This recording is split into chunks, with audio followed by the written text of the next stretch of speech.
नमस्कार। चलिए आज जानते हैं भगवान चित्रगुप्त के बारे में। हिंदू पौराणिक कथाओं में उन्हें हमारे कर्मों का हिसाब किताब रखने वाला दिव्य लेखाकार माना जाता है। अच्छा, एक सवाल से शुरू करते हैं।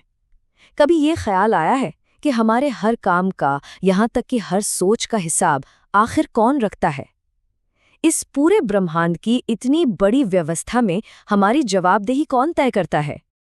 और यहीं पर एंट्री होती है भगवान चित्रगुप्त की। उन्हें न्याय और कर्म का देवता कहा जाता है, और वो मृत्यु के देवता यमराज के सबसे मुख्य सहायक भी हैं। देखिए, उनकी मुख्य भूमिका है ब्रह्मांड के हरेक जीव के कर्मों का पूरा और बहुत ही बारीक रिकॉर्ड रखना। वो सिर्फ यमराज के असिस्टेंट नहीं हैं, बल्कि हर आत्मा के लिए एक कह सकते हैं कि एक सेलेस्टियल अकाउंटेंट हैं। तो सवाल ये उठता है कि इतने जरूरी किरदार का अस्तित्व बना कैसे? उनकी पैदाइश की कहानी ना बहुत ही अनोखी और काफी दिलचस्प है। तो हुआ यूं कि उनकी उत्पत्ति की कहानी शुरू होती है खुद मृत्यु के देवता यमराज के एक रिक्वेस्ट से। अब देखिए, करोड़ों जीवों के पाप पुण्य का लेखा जोखा रखना यमराज के लिए भी एक बहुत बड़ी चुनौती बन गया था। तो इस प्रॉब्लम को सॉल्व करने के लिए सृष्टिकर्ता भगवान ब्रह्मा ने, आप यकीन नहीं करेंगे, 11,000 सालों तक घोर तपस्या की। और इसी महातपस्या के आखिर में भगवान चित्रगुप्त सीधे ब्रह्मा जी की काया यानी उनके शरीर से ही प्रकट हुए। और बस यहीं से हमें कायस्थ समुदाय की उत्पत्ति की कहानी मिलती है। क्योंकि भगवान चित्रगुप्त ब्रह्मा जी की काया से जन्मे थे, इसीलिए उनके वंशजों को कायस्थ कहा गया। ये नाम सीधे सीधे उनके इस डिवाइन बर्थ से जुड़ा हुआ है।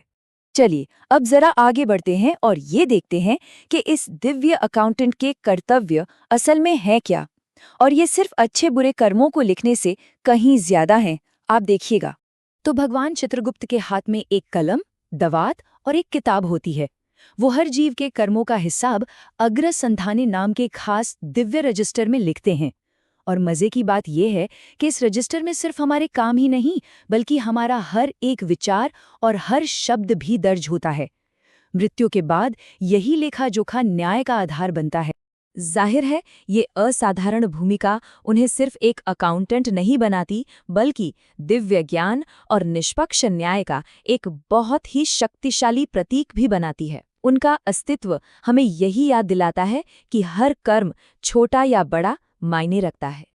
चित्रगुप्त की विरासत सिर्फ दिव्यलोक तक ही सीमित नहीं है, बल्कि पृथ्वी पर भी एक प्रमुख वंश के रूप में फैली हुई है।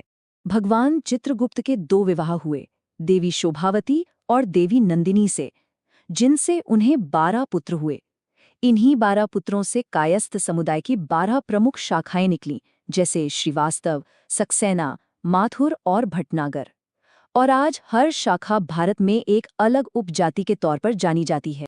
उनकी पूजा के लिए भी एक खास दिन है यम द्वितीया, जिसे हम भाई दूज भी कहते हैं। इस दिन लिखने के जो उपकरण हैं यानी कलम और दवात, उनकी पूजा होती है। ये पूजा ज्ञान और रिकॉर्ड कीपिंग के महत्व का प्रतीक है। एक बहुत प्रसिद्ध श्लोक है जो उनके स्वरूप को बड़ी खूबसूरती से बताता है। मस्य भाजन संयुक्तम ध्यायेत्तं च महाबलम लेखिनी पट्टिका हस्तम चित्रगुप्तम नमाम्यहम्। इसका मतलब है, मैं उन महाबली भगवान चित्रगुप्त को नमन करता हूँ जो अपने हाथों में दवात, कलम और लिखने की पट्टी धारण करते हैं। ये प्रार्थना उनके ज्ञान और न्याय के स्वरूप को एक तरह की श्रद्धांजलि है। तो ये सारी बातें हमें एक आखिरी और बहुत गहरे सवाल पर लाकर छोड़ देती हैं। अगर ये मान लिया जाए कि कोई दिव्य शक्ति हमारे हर कर्म का हिसाब रख रही है, तो ये जानकारी हमारे जीने के तरीके को कैसे प्रभावित करती है? सोचिए, अगर हर कर्म अच्छा हो या बुरा कहीं दर्ज हो रहा है, तो क्या ये हमें ज्यादा जिम्मेदार नहीं बनाता?